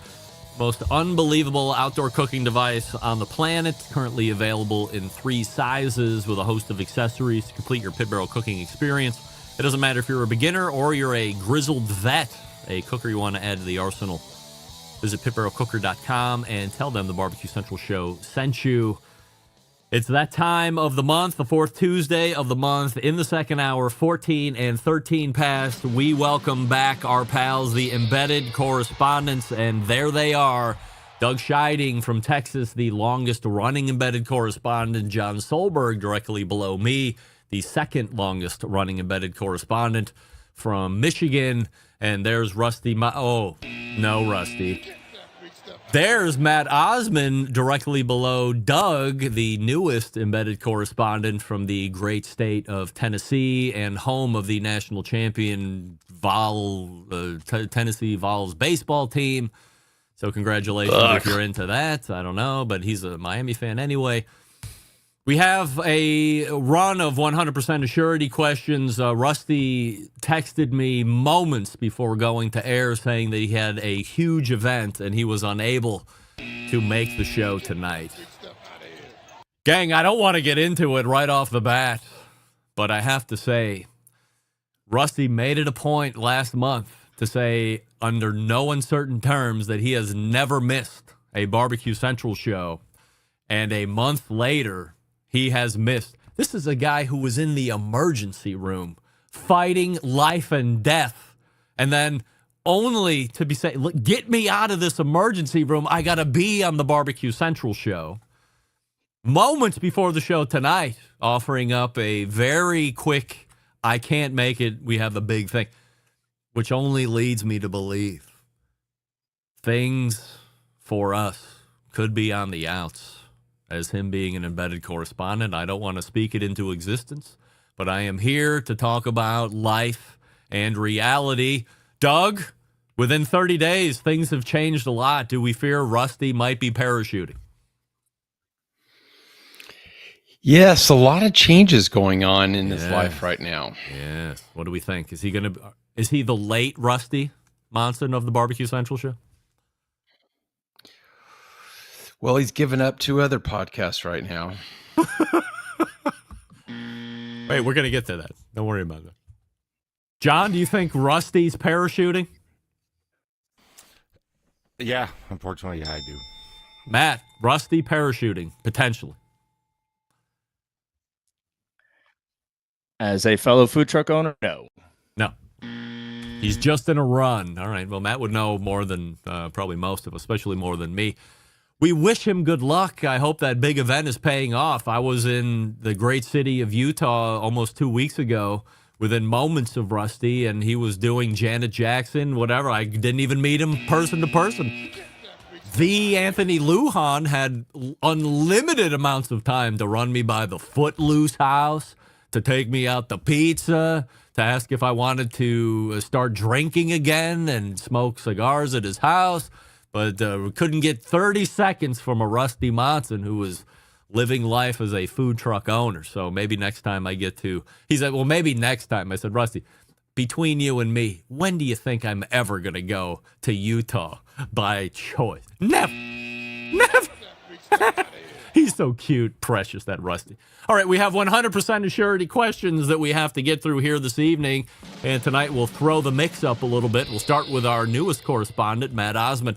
Matt, 100% yes or 100% no, you are going to watch season 3 of Barbecue Showdown on Netflix, which also happens to be our YouTube poll question of the week, which 67% of people currently are saying yes, they are going to watch it. Matt, watch it, yes or no? Yes. Doug, you will watch the latest version of Barbecue Showdown on Netflix. No. 100% yes. Matt, can you hear me? I can. No, it's a lag. I'll mute it when I'm done. All right. Yeah, we got you. So you said yes. John, you going to be watching Barbecue Showdown on Netflix? First, I'm going to buy a food truck so I can ignore all my obligations. And 100% no. That's right. Oh, that's a no. All right. We know where I stand on this. So 75% of us will be not watching Netflix. Well, I mean, to be completely hypocritical, there is a chance that I'll watch it just to see if there's somebody I should be interviewing on the show, but I wouldn't be watching it because I'm a fan of that kind of format of show. Matt, do we have an issue with the internet in Tennessee tonight because you're like popping in and out? I'm just worried that you're going to be not keeping up. Are we all right? As far as I know, there have been a few lags, but I shut it down once. I logged on, logged off. I apologize. All right. We'll assess it as we go on, and if it's too untenable for me, I will hang up on you, of course. No worries about that. Go ahead, Doug. With regard to why my answer is no, yes, James Grubb in one of the shows was the only person on this earth that's cooked possum, and of course the producers, not the judges, decided that he was going to be out. That's why I'm out. Oh, all right. Is that from an interview somewhere that he did? Yes, yes. We'll have to go back and listen to that. Next question. It's baseball. Baseball and barbecue, hosted by Doug Scheiding. 100% yes or 100% no. John, you're surprised that Barbecue Showdown has made it to season 3 of Netflix. I am so unqualified, but I got to pick a yes or a no. I'm just going to go with yes. I'll go with yes. Matt, you're surprised that Barbecue Showdown has made it to season 3 on Netflix.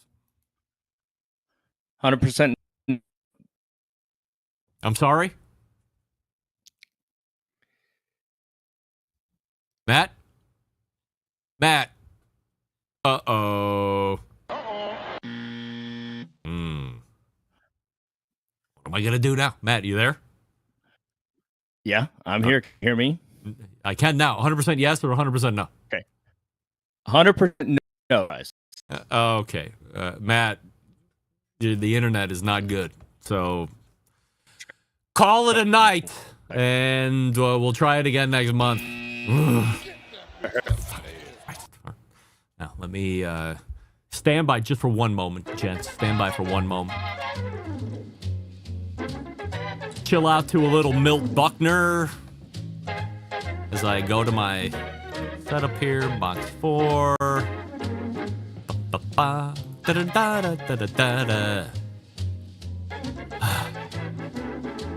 Where's my thing? No, I don't want that one. That's the one we want. Wow, I feel like we're back where it all began. It's just the two guys. It's us. It's me and John and Doug. It's all that matters. It's the core group. The three amigos. Finally. The Three Stooges. Rid of all the dead fucking weight, and we got real men on the show now, goddammit. Here we go. So everybody hold on to your hats because it's going to get fast and loose. Doug, you surprised that Barbecue Showdown has made it to season 3 on Netflix? Yes. Yes. I am shocked that it is also a season 3 on Netflix. I think game shows can be given a little bit more leash from a competition standpoint because they can make it a little bit more fresh. But I'm shocked that there's so many options on Netflix these days. I wonder how who's even in charge of keeping track. I mean, there just seems to be so much stuff on Netflix to keep track of anymore these days. Next question, John. We'll start with you. 100% yes or 100% no. You are surprised that Barbecue Brawl... Wait, you are going to watch the latest installment of Barbecue Brawl on Food Network, yes or no? 100% no. John, can you give me a little heat on that mic? You come up with a couple dBs, potentially? All right. I Doug, can absolutely give you all you want. You are going to watch the latest installment of Barbecue Brawl on Food Network, yes or no? Yes, I will be. You're a big fan.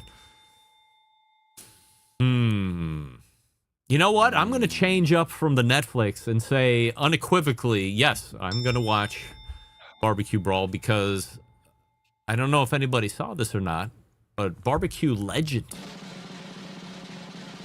Barbecue Hall of Famer, Barbecue Central Show's guest Hall of Famer, Ray Lampe, is going to be on Barbecue Brawl this coming season on the Food Network. So I want to see how Ray is incorporated into these kind of shows. I think he did Grill Masters or whatever the fuck they called it on Food Network. Fire Master. Chop the Grill Master or Smoke Man, whatever.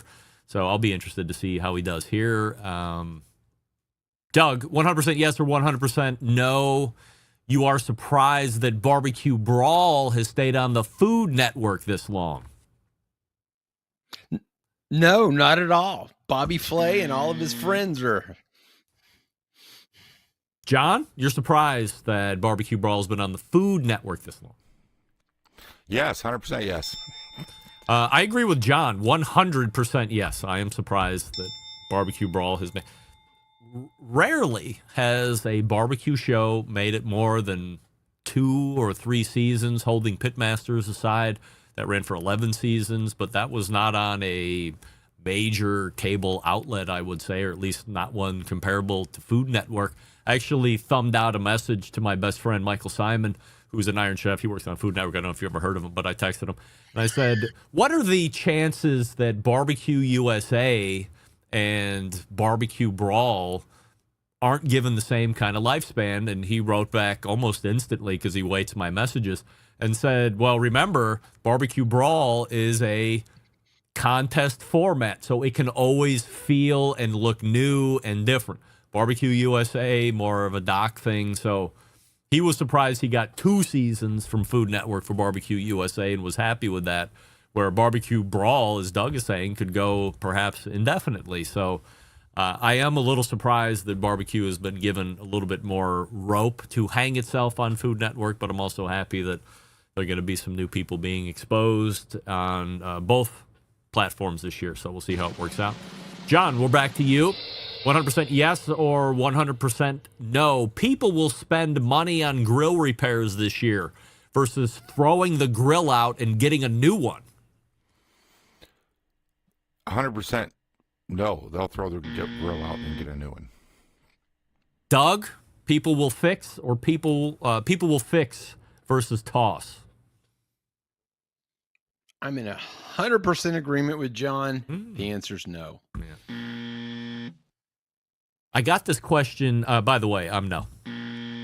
This was a question posed to me, not even a question, but I think it was a take by our pal Steve Ray over in Ooltewah, Tennessee, that said that he thought he was going to be seeing an uptick in people deciding to keep their cookers because of the pre-buy during pandemic or the overbuy during the pandemic, where now they have a bunch of cookers where they wouldn't have normally had that, and they're not going to get rid of anything. They're going to want to hold on to them, and to hold on to them is to repair them. And if they're not going to do it themselves, maybe they'll take it to a guy like Steve or some kind of tinkerer in the neighborhood and charge them a couple bucks to keep their grills up and running. I'm just not a handy guy anyway, so it's always my proclivity to throw something out and buy something new. But John, you've made a career out of rescuing boat anchors that were once grills and transforming them back into their previous glory. Is it a situation that you think it's just too easy to buy something new that's good, or that the handyman is lazy anymore? I'm going to go with, if you have a really good quality grill, it's not going to need repair for a very, very, very long time. If you have a middle-of-the-road grill, you've consumed it, you don't really understand how to do it, how to get parts, you don't want to mess with it, it's dirty, it's going to the curb. So high-end, I don't think, you're going to repair your Kalamazoo. Of course you're going to repair it because it's under warranty for a lifetime. But yeah, it's just, people don't think of repairing grills. It's a disposable, consumable item, I think, in their minds. Doug, similar mindset or no? Yeah, and I guess my question is, where is the graveyard of grills? Because my trash company wouldn't pick up a grill. I mean, what do you do with them? I don't know. You put them in my backyard.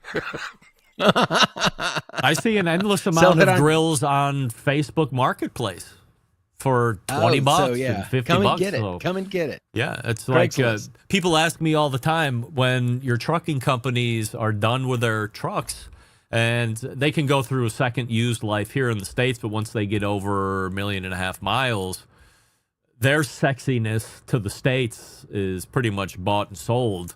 They get put on back of a trailer and they get brought down to Mexico, or they get put on a shipping freighter and they get brought overseas. And those trucks have what we call a B2 life. So it's there seems to be a place for everything, but I see an endless amount of grills on Facebook Marketplace. Next question, Doug. 100% yes or 100% no. Putting an air fryer on a grill, griddle, or smoker is, in a word, a nonsense. It's total nonsense. Of course. I love when Doug laughs uncontrollably. John, in a word, nonsense to put an air fryer on anything. Nonsense. It's 100% nonsense. Yeah. Doug's in tears over it. It's such nonsense. By the way, I wrote the question. I agree with myself. This wasn't one where I was going to take the counter opinion.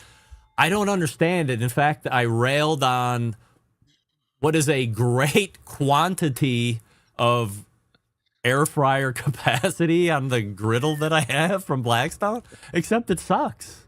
So unless it's elite, why are you putting on something that's average or below average? Like, everybody looked at the fries and like, these aren't great fries. I mean, how can you fuck up Checkers frozen fries? I put them in the Blackstone air fryer on my griddle. That's how I fucked them up. I don't know how else to say it. They work fine in the air fryer in my house, but I don't know what the fascination with putting an air fryer on a griddle is. Next Grill put it on their Smart Grill a couple of years ago. I had Ramsey Hawfield on the show talking about it, and I literally never heard it for 1 second after that. Never had anybody contact me and said, wow, that inspired me to go grab that Smart Grill with air fryer because I want to do that outside. But Blackstone put an air fryer on a pellet grill, as we learned last week with Wes Wright. John, is this something where the trend is going to fall off by the end of the year, or do you think the air fryer is going to find its way on other units? I think it's going to find its way. Wow. I think it's going to get in some influencer hands, and I think I don't agree with it, Doug, but I think it's going to boom because there's a lot of idiots out there that'll buy whatever some asshole tries to sell them wrapped in bacon, and it's going to boom. Oh, you're going to give me an air fryer grill? I'm gonna blow you and try to sell what I can. That's going to be an influencer's dream. Doug, do you think it's a fad and it's going to fall off, or no? No, I think it's one of the dumbest ideas ever. Keep the air fryer in the kitchen. Yeah. And it's not like you're in the house. Oh, I'm going to go outside and use my air fryer outside. No, never. All right. John, 100% yes or 100% no. Since we haven't heard anything in months, you feel the scoring issues that KCBS had last year and the early part of this year are firmly in the rearview mirror. 100% no. They're never, ever going to be in the rearview mirror. Ever. Doug, rearview mirror for KCBS and scoring issues? I say no, just the opposite, and it scares me. Wow. All right. I'm going to be the odd man out. I think because we haven't seen it now getting into the teeth of the summer, I think it's in the rearview mirror. I do. I think they have figured out a way. I'm not saying, don't get that confused with saying they've remedied the situation or they've updated the scoring system or something along these lines. I'm just saying that it's firmly in the rearview mirror and somebody has figured out how to tell other people how to work it so that doesn't come back up again. Now, are any of us secretly hoping in October, when the American Royal rolls around, does something pop up again just for show's content's sake? No, of course not. Who would ever want that? But I'm going to say it is in the rearview mirror for the moment. All right, guys, hang on here while we do a quick piece of business. We're down to Rusty, and the internet has downed our Tennessee correspondent, Matt Osmond. So we might have him back in 30 days from now. The backyard version of the famed barbecue pit built by Aaron Franklin for his famous restaurant in Austin, Texas, is called the Franklin Barbecue Pit, and it's built for those barbecue purists who want to take their craft to the next level. What you have with the Franklin Barbecue Pit is a deeply thought out and refined version of the old propane-style cooker that Aaron built for his Franklin Barbecue restaurant. Stylistically, it reflects the kinds of bare-bones industrial handmade aesthetic that he loves, as in the patina and the way you are allowed to see the welds and the craftsmanship. The Franklin Pit, made from 5/16 and quarter-inch thick American-made steel that's strong. Anything that sees heat, engineered to be incredibly solid and should last at least 100 years or more if cared for properly. The thickness of the steel guarantees professional-grade heat retention, which is a critical component to making great barbecue. Every Franklin Pit unique unto itself, including its own natural markings and its own badged number. Franklin Pits can be found at fine barbecue specialty stores in select regions of the country. If you, the listener, are an owner of such a store and you'd like to become a certified Franklin Barbecue Pit dealer, which I highly encourage, visit their website, franklinbbqpits.com. That's franklinbbqpits.com, and fill out their dealer form.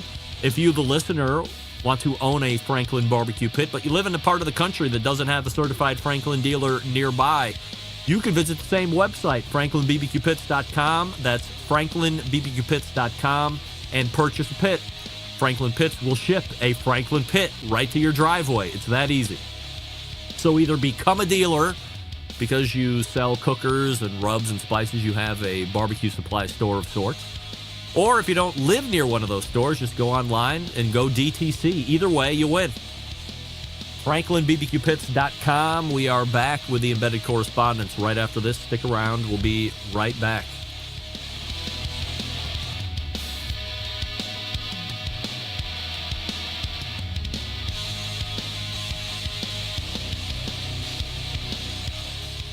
Whole packers, full racks, legs and thighs, injecting butts. If you've never heard this before, you might think you found the best XXX show ever. Let's get back to the most homoerotic host out there today, Greg Rempe. And welcome back. This portion of the show being brought to you by JRE Tobacco, makers of Aladino cigars, and of course the new offering that we were talking about with Mr. Jonathan the first hour, the Cameroon Reserva. The first Cameroon Puro known of in the industry. Cameroon wrapper, Cameroon binder, Cameroon filler. Cameroon tobacco grown by the Aroa family in the Hamastran Valley of Honduras. A new luxury line available as of today. And if you live by a Aladino lounge, those are the retail locations that are going to be getting the first shipment of those Cameroon Reservas. JREtobacco.com to find out more or to find a retailer near you. And we have, that's the wrong one. We have John and Doug joining us here on the show. We're short Matt and we're short Rusty tonight. If you're just tuning in and wondering why we're a little light on the dais here, but we are still having a wonderful time. We'll go to Doug. Doug, 100% yes or 100% no. The most recent On the Road, a food truck podcast, was released on May 6th. That's the podcast that Rusty hosts. He quit Pitmaster's podcast, but he said he was hosting and continuing to host On the Road, a food truck podcast. The last one released on May 6th. The podcast is dead. Yes or no? I'm going to say no, it's in for repair, but I'm worried. All right. John, food truck podcast, dead. Unfortunately, I hate to say it, it's a heavy heart. Yes, the show's dead. I called it 30 days ago. He's very busy. He's got to make a living. He can't help his success. I appreciate him wanting to bring this information to the masses. This thing was dead before it got out of the ground. Next question. 100% yes or 100% no. Doug, the Grill Blazer grill gun and or sous vide gun is a waste of money. Yes or no? 100% correct. Waste of money. John, waste of money? A waste of 179 some dollars. Yes, a waste.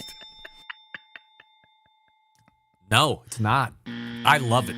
By the way, yes, they sold it, or they gave it to me for free, both of them, so I'm plus $360 to the good. Having used them, especially the sous vide gun,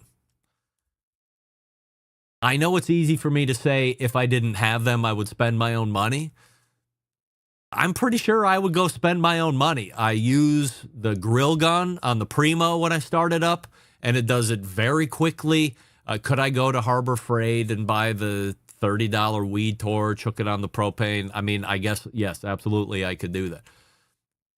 This seems to be a very efficient implement. Also, it looks like a pistol, which I'm a big gun guy. I love guns. And it works as advertised. I love it. And then the sous vide gun does exactly as it says it should. Is it a little overpriced? Yeah. Is there material and labor involved? Yes. They're not paying me to say this. I'm just saying this having now used it for a number of months. I'm a big fan, and I reach for it, and I use it to start my timber stove pellet heater that I have outside as well. Multiple uses. So I'm going with no, it is not a waste of money. I'm the outlier tonight. I like being the outlier. John, 100% yes or 100% no. It's time for you to buy a new Weber kettle. Yes or no? No, it's not time for mine. Nope. I gave you both there. Doug, it's time for you to buy a new Weber kettle. No, I haven't used my other one in 5 years. All right. I'm also a no. So we have unanimous here this evening. I'm very happy with my current selection of grills. This isn't breaking news because I'm not going to break it yet. I'm getting a grill sent to me. You're either going to love it or you're going to think it's the most crazy thing ever. What? Air fryer. No. It's absolutely not an air fryer. It has no air fryer capabilities. It's pretty unique, I have to say. I've been involved in seeing this from birth, getting up to ramp up production, and now for sale. I'm teasing it here a little, but it's going to be on the way to me, so stay tuned for social media postings here just so you can see it. But I think it has it's not going to be for everybody, but if you're looking for something a little bit different, it does have some smoke flavoring that it can offer you as well. I think you might be surprised with what you see here, but no, I'm not going to buy a new Weber kettle because I'm very happy with my current fleet of cookers. In fact, I got to get rid of a couple. John, 100% yes or 100% no. You have purchased at least one of Doug's 3 available rubs for sale. Doug, full apologies. I have not yet. I've got to let some current inventory run down. No. Doug, do you buy your own rubs? I have bought there for a while. I could only get my rubs from Home Depot when they pre-ordered it, and I was going to Home Depot buying my rub because I was too tired of making it. So, yes. It is not available here in Cleveland, Ohio, so I have not. By the way, I am not this World guy. Wide Web, but yeah. I'm not this guy. I will never buy a bottle of rub in my life. I am too big for that. So if you want me to use it, you'll send it to me. I just ask people for the rubs that I like. Can you please send me some? I don't do it with grills. I don't do it with cars. I don't do it with houses. I am well above paying for rub at this stage and station in my broadcast career. So I apologize up front, Doug, but I'm never going to buy your rub because I just don't buy rub. It's beneath me. Sorry, it's beneath. Go ahead. Even if your daughter wants you to use Doug's dust on your food, then my daughter can go to rowcooker.com and buy it online, right? Absolutely. That's right. She's your number one consumer out there right now. All right. Thank you. 100% yes or 100% no. Doug, with all my recent travels, I will make it to the Royal or the Jack this year. This question, by the way, submitted by now not on the dais, Matt Osmond. I like that question. I'm going to say yes. Right. John, 100% yes or 100% no. Given my recent rash of traveling, I will make it to the Royal or the Jack this year. This is a really good question. Very good. And I'm going to err on the side of caution and go, no, you're not going. No. Well, let's ask me, the guy that holds all the cards. And, of course, John is 100% right. No. No, why would I do that? 100% yes or 100% no. John, it can actually be too hot outside for you to fire up a cooker? 100% no. No, it can't be. Doug, It's fire. It can be too hot. No, it was 103 in May. No. As somebody who is uniquely qualified as of 72 hours ago, when it was a 100 degrees ambient temperature and 100 degrees humidity in Cleveland, Ohio for the Willoughby South graduation party, obviously not. It can never be too hot to fire up a grill. In fact, I was the same asshole that was out there at 10 o'clock in the morning over a raging hot Blackstone griddle, sweating in everybody's scrambled eggs and hash browns because it was too frickin' hot. It can never be too hot, just like it can never be too cold. Go ahead. It can be too hot to go to a barbecue competition, though. I do not do barbecue competitions between Memorial Day and September 1st to 15th because when I go out there for 36 hours, I lose 7 to 8 pounds of Yeah, weight. I mean, it can be too much. It's ridiculous. Doug, 100% yes or 100% no. You believe that Joey Chestnut will end up eating at the Nathan's Famous Hot Dog event on July 4th somehow, some way? No, it's all part of the plan. Wow, it's a harsh no. John, you think something's going to happen and Joey will eat on July 4th? Oh, hell no. No. Doug's on it. I'm the outlier. Yes. I believe this is all a stunt. I believe the Netflix thing is actually going to happen regardless, but I think you cannot, there is too much history with Nathan's and Joey where he cannot eat on July 4th. It will be an unmitigated disaster. Nobody will watch it. George Shea and Nathan's are probably in the back rooms right now with Joey Chestnut's representatives figuring out how they're going to get him on, and they're keeping it under wraps, and they're magically going to announce it either day of or night before. Mark my words, I'm really smart when it comes to this kind of stuff with promotion. So please stay tuned and watch how right I am and how wrong you are. By the way, I don't want to break format here too much, but I'm just seeing this come through the instant chat. This goes back to, can it be too hot to fire up a cooker? This coming in from Diane Me, 2018 Barbecue Hall of Fame guest. Pussies, we do 100% or 100 degrees plus all the time. Good for you, Diane. I like the fact that a lady has no problem throwing the word pussy around to a bunch of dudes. That's very macho of her. Ask her if she does horse meat. No, we know she doesn't. She will self-ban. She will self-ban. She cannot do that. That's how she got in as a guest Hall of Famer. She self-banned. Anybody self-bans the show is okay by me. All right. We got to get through these for crying out loud. The show's end. John, 100% yes or 100% no. You will watch the Netflix hot dog eating contest pitting Joey Chestnut versus Takeru Kobayashi. 100% no. Just because you don't watch any competition TV or you have no interest? It's no one watches a hot dog eating contest. No one, except for the live audience. It's not a big... It's aired on just not that- ESPN, John. What are you talking about? It's the biggest sporting network in the world. It's like Joey's not going to be there because no one gives a shit. Yeah, The but only people Joey's that going to know be at Joey this one. Chestnut- That's what I'm talking about. He's going to be at this one.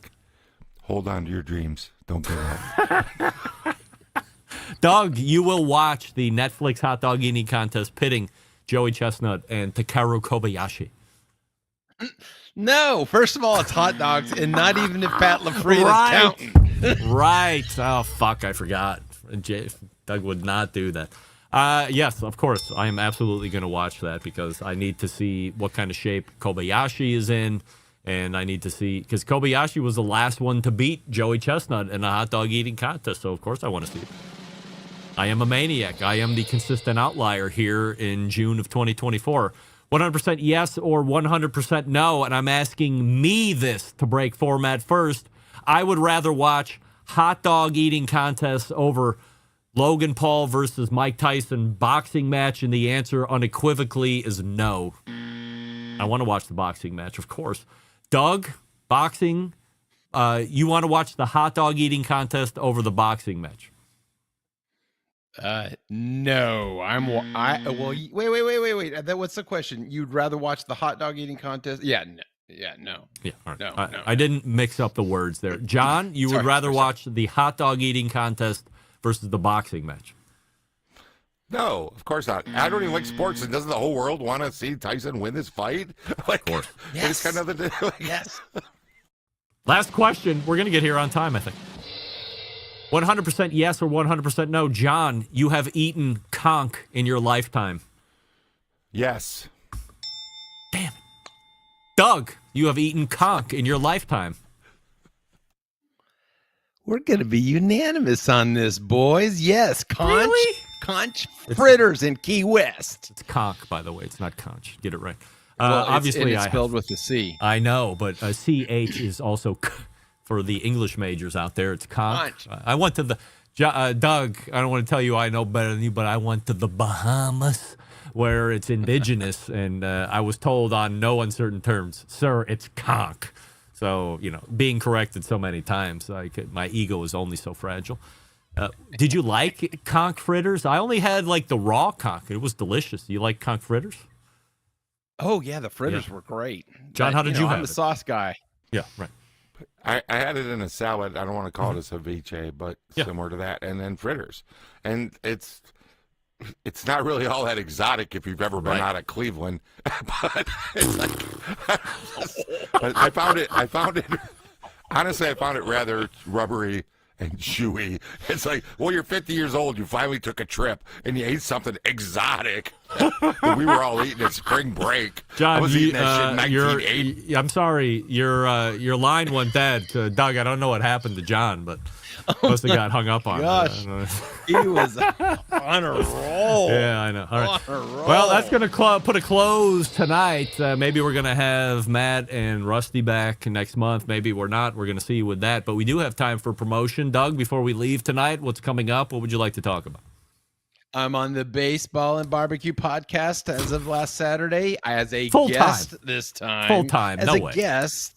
Talking about Memphis in May with Chef Ray Sheehan. And I am going to be interviewed on a new podcast called Bite Meat Podcast. And that'll be in the next couple of weeks. So, who's hosting that? They've had his name is John P. Lopez. He has a show called Bite Me Fishing or something like that. He's a radio sports host in Houston on an AM station as well. So the names are that they've had Chef Chris Shepard, who's famous in Houston, Aaron Franklin, the owner of the Houstons, and somebody else, I think Grant Pinkerton, and then me. I'm like, okay, I don't know how you got me. Can you explain who the owner of the Houstons are? What does that mean? The Houston Texans, Texans, the football team. So Cal McNair and his wife Hannah were on there. Yeah, you just said the Houstons. The Houston Texans. So, got it. Yeah. I'm a Cowboys fan. So what do you think? Yeah, of course. Anyway. Who cares? Yeah, and the Astros are cheaters. I have no idea how I'm on that show, but anyway, I will be. You must be a name in Texas barbecue. Obviously, you're world champion. I don't know if you knew that or not. Well, I taught a class in Houston last. Yeah, that's right. Friday Texas Star Grill Shop. How was that? The owner is a gas. I love him. Oh yes, he's great, and then his son is even more of a gas. He was hilarious, Corey. So is he the one doing all the Instagram promos? The promos, yeah, that was him. Man, that one with the car, that was awesome. Yeah, so good. That was awesome. So yeah, it was a great class. It was a lot of fun. And I'll probably do it again. So yeah, look forward to that. So John, what are we promoting tonight? Doug's Rub. Make sure you buy Doug's Rub. He's up against expiration date, like the other 8 million rub makers. So get him out of trouble before he's dumping product. I'm going to help you out, Doug. Exactly. I'm going online tomorrow to get it. All right. That's what I'm promoting. Doug's Rub. Right. Yeah. John on fire this evening from Michigan, which we certainly appreciate. And, of course, we got my pal Doug Scheiding right over there, longest running embedded correspondent from Texas. Guys, always appreciate the time, and I know I will see you next month. If nothing else, I can rely on you two. And we will take it from there. I think I'm caught up on that side of things. So Rowcookers.com if you want to buy Doug's rubs. John does not have a rub for sale, but I bet he's got a recipe for a really good one. So johnsolberg.com is his website. You can follow him on Instagram as well. John's Instagram reach, like, don't look at his followers, but if you're looking at the accounts he's reaching, John, was it like 1.5 million? Whatever it was, like a week or something. I mean, it's an incredible... his reach is incredible. Shocking in a good way, but he's putting in the work. Do you follow him? Do you see what he's doing? You got to pay attention. I keep a keen eye on that guy. We had a conversation on the phone yesterday. I was like, I see what you're doing here. Why is this? His account gets out to people. Just know that. Brands, if you want your stuff to get out, you should get in contact with John. All right, let's wrap up the show. Stick around. We'll be right back.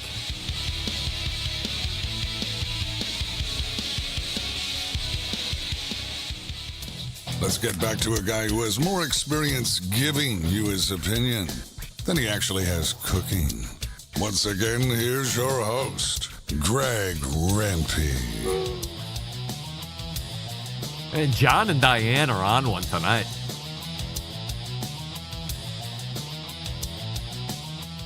Here's Diane. I'm with John. Who gives a shit? ESPN used to broadcast Australian rules football. Australian rules football. Did anyone watch that? Diane, I watched it. Of course. Who didn't watch Australian rules football? That was like real football with men playing it. Now, with all those pads, they were doing exactly what people were doing in NFL football, except with no helmets and no pads, running into each other at breakneck speeds. It was brutal to watch. Did anybody watch it? Yeah, everybody watched it. Of course. Just like everybody watches the hot dog eating contest. It's on ESPN. They could put busting open peanuts. The peanut cracking contest, put it on ESPN. People are going to watch it. I mean, whether you agree with it or not, it's a very large outlet that people consume. Some people leave it on all day and watch it. Whatever it is, that's just the way it is. All right, well, appreciate Diane's interaction here this evening. All the way back in the first hour, we had... What the hell is that? We have Mr. Jonathan from the Cigar Authority's podcast, bringing us up to speed on what's smoking good in the cigar shop these days. HVC hotcakes, fresh out of the oven broadleaf, which is splitting the difference between the golden cake and the traditional hotcakes. I'm a big fan of hotcakes, by the way, the regular one. So good. So he piqued my interest, Piqued, piqued my interest with the broadleaf version. Also, it makes me feel really good about the Cameroon Reserva from Aladino. Look, I'm secretly hoping I get a box of those. And I'll be happy to share a few with you guys, the samples. And I got to send Quentin down to Nick Lagosta's Aladino Lounge in Greensburg and secure my box, ASAFP. They're going to be selling out. After Mr. Jonathan, we had Jared Drinkwater. He has a brand called Low and Slow Chips. Corn chips, potato chips.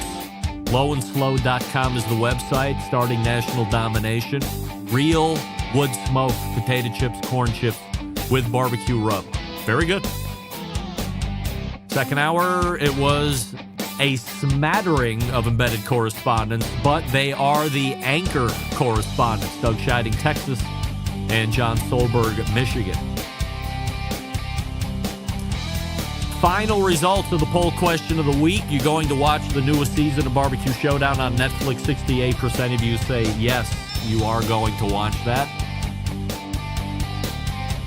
Big show planned for you next week. July is here, believe it or not. Malcolm Reed is in, Sam the Cooking Guy is in, plus many more. So how do I always leave you? September 11th, 2001. I will never forget. Until next Tuesday at 9 p.m. Eastern. It's your program host and proud U.S. American, Greg Rempe. Good night now.